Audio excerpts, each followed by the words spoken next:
ખૂબ જ મહત્વપૂર્ણ બાબતો. 1. ગિલોયનો રસ પીવાથી શરીરની નબળાઈ દૂર થાય છે. ઉપરાંત, તે શરીરને મજબૂત બનાવવામાં મદદ કરે છે. 2. એનિમિયાની સમસ્યાથી છુટકારો મેળવો. ગિલોયનો રસ પીવાથી એનિમિયાની સમસ્યાથી છુટકારો મળે છે. 3. વિટામિન સી અને આયર્નથી ભરપૂર જીરું પાણી રોગપ્રતિકારક શક્તિને મજબૂત બનાવે છે.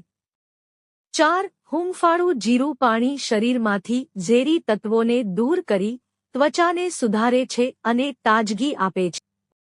5. મગની દાળ ખાવાથી શરીરની રોગપ્રતિકારક શક્તિમાં વધારો થાય છે.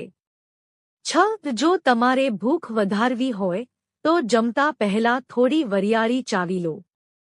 તે તમારું મેટાબોલિઝમ વધારે છે, જે ભૂખને વધારી કરી વધુ હેલ્ધી ડાયેટ માટે પ્રોત્સાહિત કરે છે અને અપચો જેવી સમસ્યાઓ ટાળી શકાય છે. 7. હૂંફાળા પાણીમાં મીઠું નાખીને સોજાવાળી જગ્યા પર લગાવવાથી જલ્દી આરામ મળે છે. 8. મગનું 15 દિવસ સુધી સેવન કરવાથી પાચનક્રિયા સુધારવામાં મદદ મળે છે. 9. રાગીનો કેલ્શિયમ તમારા હાડકાને મજબૂત રાખે છે, જેથી તમે લાંબા સમય સુધી સ્ફૂર્તિમય અને સાજા રહો. 10.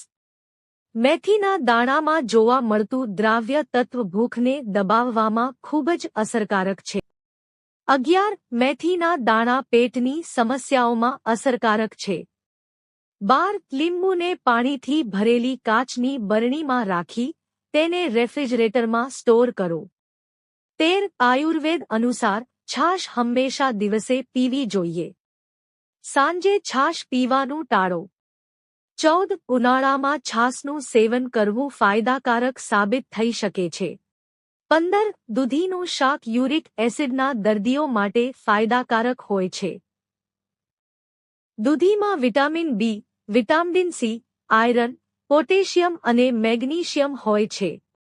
16. એસિડિટીની સમસ્યા દૂર કરવા માટે તમે ઠંડુ દૂધ પી શકો છો. 17. એસિડિટીની સમસ્યાથી છુટકારો મેળવવા માટે તમે આદુનું સેવન કરી શકો છો. 18. આંખોની નીચે નારિયેળનું તેલ લગાવવાથી ડાર્ક સર્કલ ધીમે ધીમે હળવા થવા લાગે છે, કારણ કે નારિયેળ તેલમાં એન્ટીઓક્સિડન્ટ હોય છે, જે બ્લડ સર્ક્યુલેશનને સુધારે છે. 19. હળદરને ઠંડી અને સૂકી જગ્યાએ સ્ટોર કરો જેથી તેને ભેજ ન લાગે. 20. ભેજ હટાવવા માટે હળદરને તડકામાં સૂકવતા રહો, આ તેને બગડવાથી બચાવશે. જો તમને આ વિડિયો ગમ્યો હોય તો લાઇક કરો, મિત્રો સાથે શેર કરો અને ચેનલને સબસ્ક્રાઇબ કરો. ધન્યવાદ.